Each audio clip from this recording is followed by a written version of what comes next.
புரட்சி தலைவர் எம்ஜிஆர் அவர் சார்பா ஏதாவது ஒரு விஷயம் அவரை பத்தி நீங்க தெரிஞ்சுக்கிறதுல சொல்லணும்னா என்ன சொல்வீங்க? இல்ல, நமக்கு தெரிஞ்சது அவர் பிறந்து விட்டார், அது உண்மை.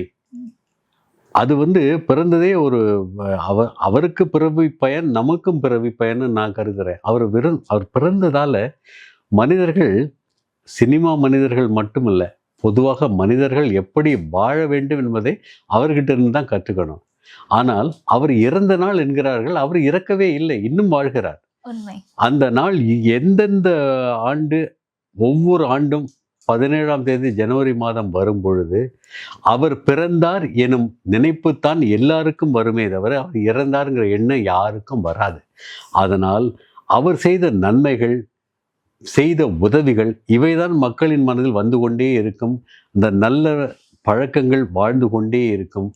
அது ஒரு வகையில் எம்ஜிஆர் பிறந்தது நினைவூட்டினாலும் இந்த 17ஆம் தேதி ஜனவரி மாதம் அதைவிட எம்ஜிஆரின் இல்லாமையே நமக்கு ஞாபகப்படுத்தி கொண்டே இருக்கின்றது. ஆனால் அவர் செய்த நல்லவற்றை, கற்பித்த நல்லவற்றை நமக்கு போதித்து கொண்டே இருக்கிறது.